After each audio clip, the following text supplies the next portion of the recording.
खुशामदीद, आदाब, good morning, अस्सलाम वालेकुम। 20 तारीख आज है, अभी जून है आज सन 2024।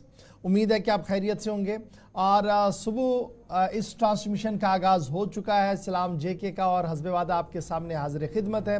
तो कोशिश करेंगे कि आज तजिया, तबसरा, ख़बर आप तक हम रख पाएँ और 10 बजे तक इस ट्रांसमिशन में, जहां हम ग्राउंड ज़ीरो पर ज़रूर चलेंगे, अपने नुमाइंदों से ख़बर की तह तक पहुंचने की कोशिश करेंगे। वहीं पर इस प्रोग्राम में आपकी आरा को भी शामिल प्रोग्राम करेंगे। आखिरी 10 मिनट हमारे रहेंगे। 9:45 के फ़ौरन बाद हमारी ऑफिशियल 3 फ़ोन लाइन्स खुलेंगी, जहां पर आप कॉल करेंगे, अपनी बात रखेंगे, इस उम्मीद के साथ कि इदारे अपनी आवाज़, आपकी आवाज़ को सुने और आपकी बात को मानते हुए मसाइल का हल किसी न किसी तरीके से निकालें। आप हमारे साथ ज्वाइन कर सकते हैं हमारी राब्ता साइट यानी सोशल मीडिया नेटवर्क पर, फेसबुक पर, यूट्यूब पर, ट्विटर पर, इंस्टाग्राम पर, कू पर और हमारी ऑफिशियल वेबसाइट www.gulistantv.in पर, जहां पर खबर, तजिया और तबसरा हर पल आप देखते हैं। तो मुझे उम्मीद है कि हर बार की तरह आज भी आप इस ट्रांसमिशन को देखेंगे और अपना फीडबैक हम तक फटाफट से पहुंचाएंगे, क्योंकि राब्ता साइट के इनबॉक्स पर आकर आप हमारे साथ ज्वाइन करेंगे, हमें रहनुमाई करेंगे कि हमारे प्रोग्रामों को मजीद बेहतर, खूबसूरत कैसे बनाया जा सके। फिलहाल प्रोग्राम का आगाज हस्बे वादा करते हैं तारीख के पन्नों को खंगालते हुए और जानने की कोशिश करेंगे कि आज हिस्ट्री ऑफ द डे में जो बहुत सारे वाक़ात रोनुमा हो चुके हैं, उनमें कौन से ऐसे वाक़ात हैं जिन्हें आज के दिन सुबह सुबह आसिफ रशीद आपके सामने रखने जा रहे हैं। उसके फौरन बाद खबर का पिटारा खुलेगा। बिनुक़वामी खबरों से लेकर जम्मू कश्मीर के हालात वाक़ात से आपको रूबरू करेंगे छोटे से इस अहम तरीन सेगमेंट जहां पर हिस्ट्री ऑफ द डे है। सबसे पहले इस पर एक नजर। आसिफ, खुशामदीद, गुड मॉर्निंग, बहुत बहुत स्वागत, इस्तकबाल आप सबका। प्रोग्राम सलाम जी के आप देख रहे हैं। 8:37 हुआ चाहते हैं। 10 बजे तक हम और आप साथ साथ रहेंगे। इससे पहले मुख्तलिफ मौज़ूआत की जानिब बढ़े हैं, आप तक खबरें पहुँचें, तज्जिया हो, तबसरा हो। प्रोग्राम में स्पेशल सेगमेंट जिसमें आपकी लाइव कॉल्स शामिल की जाएंगी। इन सब मौज़ूआत या इन सारे सेगमेंट्स की तरफ जाने से कबल हिस्ट्री ऑफ द डे से आगाज़ करेंगे।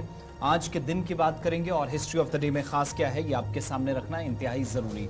आज ही के दिन कई अहम शख्सियात आई, कई दुनिया से चली गई। 20 जुलाई का दिन है और आज थोड़ी देर पहले जो हमें इतला मौसूल हुई, यानी हिस्ट्री ऑफ द डे में आज इस पॉइंट को भी आप ऐड करते चलिएगा। तो एक अहम तरीन शख्सियत GMC लुधियाना के अंदर Jammu Kashmir academy of art, culture and languages के जो इस वक्त सीनियर अफसर थे, सेक्रेटरी थे, भारत सिंह मनहास, इनका इंतकाल हुआ है। तो 20 जुलाई की तारीख आप कह सकते हैं शुरुआत में ही जम्मू कश्मीर के लिए आज का दिन बिल्कुल भी अच्छा नहीं है। और इसके अलावा 356 में आज ही के दिन अजीम यूनानी हुक्मरान सिकंदर की पैदाइश हुई। 1296 में अलाउद्दीन खिलजी जलालुद्दीन खिलजी के कत्ल के बाद दिल्ली का बादशाह बना। बाज़ाब्ता तौर पर उसने सरकारी तौर पर ऐलान किया। 1531 में रामचरितमानस रामायण के मुसन्निफ तुलसीदास की पैदाइश आज के दिन हुई। 20 जुलाई सन 1654 में आज ही के दिन एंग्लो पुर्तगाल मुआहिदे के तहत पुर्तगाल इंग्लैंड के ताबे हुआ, जिसको मौजूदा वक्त में पोर्चुगल का नाम भी दिया जाता है। साल 1903 आज ही के दिन बरतानिया ने हिंदुस्तान में शाही फौज में तोसी करने का ऐलान किया। 1905 में आज ही के दिन लॉर्ड कर्जन की तजवीज़ पर बंगाल की पहली बार तकसीम हुई थी हिंदुस्तान के अंदर। यह दूसरा बड़ा इकदाम था जो ईस्ट इंडिया कंपनी का सबसे बड़ा मंसूबा तकसीम के हवाले से था। 1919 में माउंट एवरेस्ट को सबसे पहले सर करने वाले सर एडमिरल हेनरी की पैदाइश भी आज के दिन हुई। 1944 में 20 जुलाई को आज ही के दिन अमेरिका ने जापान के मकबूजा ग्वाम खित्ते पर हमला कर दिया। इसके बाद से बात यहां तक बढ़ी कि हिरोशिमा और नागासाकी जैसे अफसोसनाक वाकयात रोनुमा हुए। साल 1950 दिन आज का बॉलीवुड अदाकार नसीरुद्दीन शाह की पैदाइश हुई। फिल्मी दुनिया से वाबस्ता लोग आज उनकी खिदमात को याद कर रहे हैं।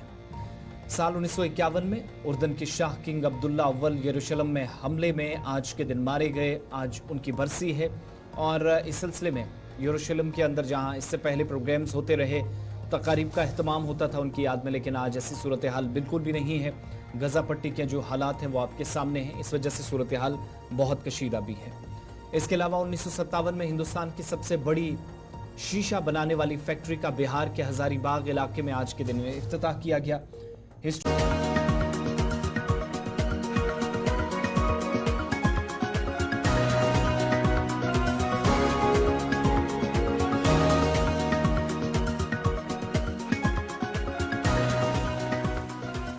बात प्रोग्राम सलाम जेके में आपका इस्तकबाल 9:30 बज रहे हैं। थोड़ी देर में कोशिश रहेगी कि खबरों के बाद 9:40 के आसपास पहुंचेंगे तो आपकी कॉल्स भी प्रोग्राम में शामिल की जाएंगी। लेकिन बात जरा श्रीनगर की करते हैं, जहां पिछले दिनों भी हमने आपके सामने माहौलियात के तहफ़्फ़ुज़ को यकीनी बनाने के लिए जो इकदाम उठाए गए हैं इस ताल्लुक से आपको ब्रीफ किया था। खबर श्रीनगर से बताते हैं, जहां पर अच्छन के अंदर श्रीनगर में जो माहौलियात को नुकसान पहुंचाया गया है, श्रीनगर म्युनिसिपल कॉर्पोरेशन को इस मामले पर जबरदस्त फटकार लगी है। एनजीटी ने बाज़ाब्ता तौर पर, आपको याद होगा कि हमने पहले भी आपको बताया था कि इस मामले का नोटिस लिया था और अच्छन लैंडफिल साइट का दौरा करके नोटिस लिया गया था। और बाज़ाब्ता तौर पर अब आप देख रहे हैं कि जिस इलाके के अंदर कचरा जमा किया गया है वहां पर 2-4 चीजें नोटिस में आई थी। एक तो ये कि इस इलाके के अंदर गैर साइंसी तरीके से इस पूरे कचरे को जो है वो फेंका जा रहा है, यानी कोई साइंटिफिक तरीका नहीं है इस फुजले को ठिकाने लगाने का, नंबर 1। नंबर 2, हमारी जानकारी के मुताबिक जो करीब ही एक बड़ा अस्पताल है, ज्यादा दूर भी यहां से नहीं है, वहां तक चीजें मुतासिर हुई हैं। और इतना ही नहीं, अब एनजीटी ने भी इस बात का एहसास करवाया मुतलकीन को, बिलखुसूस श्रीनगर म्युनिसिपल कॉर्पोरेशन को, कि बाज़ाब्ता तौर पर इस कचरे को न सिर्फ साइंसी एतबार से ठिकाने लगाने की कोशिश हो, इकदाम हो, बल्कि साथ साथ जिस तरीके से आपने पूरे खित्ते को एक तरह से मुतासिर करने में अपना कलीदी रोल अदा किया है, उससे बाहर कैसे निकला जाए, मरबूत हिकमत अमली के तहत अगले 2 हफ्तों के अंदर जो रिपोर्ट है वो तैयार करके एनजीटी के को बाज़ाब्ता तौर पर सौंप दें। वो वफद जो आपको याद होगा जिसने इस इलाके का पिछले दिनों दौरा किया था, उसने इस चीज का संजीदा नोटिस लिया है। जो चीजें उन्हें ग्राउंड पर दिखाई गई कि इसमें बड़ी लापरवाही हुई है एसएमसी की जानिब से, जिसने एक तो माकूल कोई या मुनासिब किसी जगह का, शायद किसी दूसरी जगह बंदोबस्त हो सकता था इस पूरे फुजले को ठिकाने लगाने के लिए, लेकिन मुख्तलिफ इलाकों से हजारों टन जो कचरा जमा करके उस एरिया में फेंका गया है जहां से आबी ज़खायर को भी खतरा है। और इतलात के मुताबिक एक बड़ा इदारा जो बहुत करीब है वहां तक बदबू फैलने की वजह से शहर के कई हिस्से मुतासिर हुए। अच्छा, ये अच्छन सैदापोरा ईदगाह का इलाका है जहां पर श्रीनगर म्युनिसिपल कॉर्पोरेशन के पास एक ज़मीन दे दी गई लैंड फिलिंग के लिए, जहां पर ये फुजला जात डालना था, जहां पर ये कूड़ा करकट जमा करना था, लेकिन इसको एक साइंटिफिक तरीके से चलाना था। साल गुजरे, कभी भी उसको साइंटिफिक तरीके से नहीं किया गया।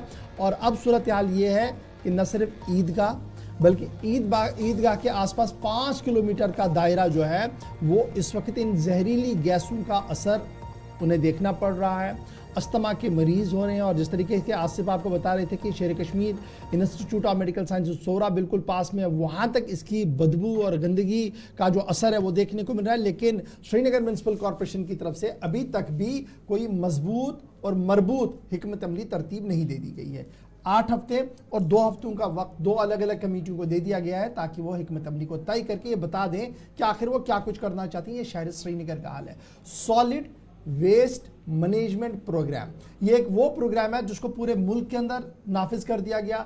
जम्मू कश्मीर के अंदर भी बड़े सेमिनार्स, वॉक्स, मैराथन्स किए गए। लेकिन सूरत हाल ये है, श्रीनगर तो अपनी जगह जिसकी तस्वीर हम आपको बता रहे हैं, गांव देहात के अंदर भी सूरत हाल इसी तरीके की अबतर है और कहीं पर भी प्रॉपर लैंडफिल साइट्स या प्रॉपर सॉलिड वेस्ट मैनेजमेंट का इस्तेमाल नहीं किया जा रहा है। हमारे साथ डॉक्टर राजा मुजफ्फर हैं, आरटीआई एक्टिविस्ट हैं, जिन्होंने इस पूरे मामले को दोबारा से एनजीटी को पास लेके चले गए, जिनको कहा कि आपकी तरफ से कई बार हुक्मनामे तो जारी किए गए लेकिन ज़मीनी सूरत हाल यह है कि आज भी शहर श्रीनगर के लोग गुनागो मुश्किलात से इस वजह से दो चार है। राजा मुजफ्फर साहब, बहुत शुक्रिया जी ज्वाइन करने के लिए। लगातार आप इस तरीके के मामला उठा रहे हैं, लेकिन अब जब हम अच्छन सैदपोरा की बात करते हैं तो क्या इस 5 किलोमीटर के दायरे में रहने वाले लोगों को कोई राहत मिलने की उम्मीद है इस इकदाम के बाद?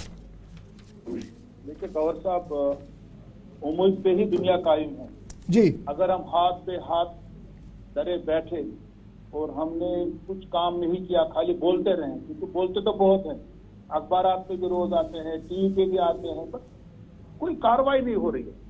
और पिछले 4-5 सालों से, खासकर पिछले 2-3 सालों से पूरे शहरी श्रीनगर में इतनी बदबू फैली हुई है, चाहे हवल का इलाका ले लीजिए, अब लाल बाजार तक का इलाका, इवन बसपोरा तक, सोरा।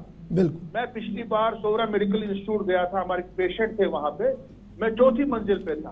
जब मैंने 4थी मंजिल की खिड़की से बाहर देखा, मैंने कचरे का पहाड़ देखा, उस पर जेसीबी देखा मैंने।